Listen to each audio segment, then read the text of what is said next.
county ma Taita Taveta en ni county ma Taita Taveta en achiel kuom counties e pacho kama bende iseyo ni osebedo kaido achiedh nadi mokalo inyato kotenore gi okenge mag mibadhi. Wachore ni mayo milion 800 nokwal kaluwore gi weche mag mibadhi kuo maliekore ne otime bwo piny owacho e county no mokalo. Kaluwore gi okang' makamano, jodak e county no kwayo gavana margi Mwadime mondo chop singo mare ne jopiny ahinya to mar dongruok kendo kawo okang' mager ne apisas mane oriwore mibadhi kata manonywande mibadhi makamago.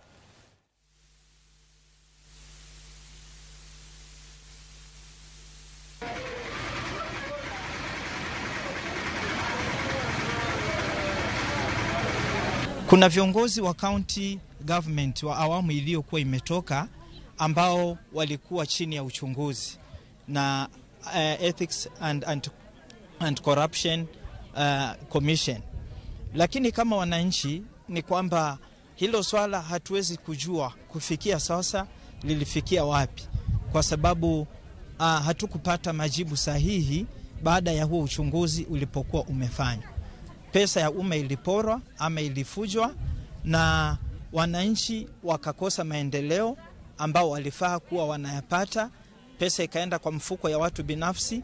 So ombi langu ni kwa Governor Mwadime ya kwamba jambo la kwanza kabisa achukue nafasi yake na muda wake kuweza kuchunguza kila kitengo ambacho kilihusika na mambo ya corruption kwa county government iliyokuwa imepita.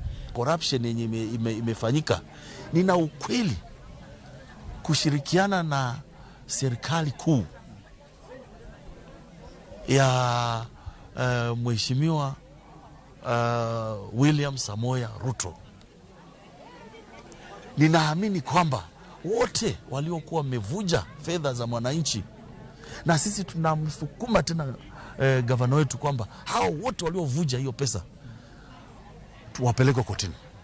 We want every cent to be accounted for. We want every cent irudishwe kwa mwananchi wa Taita Taveta.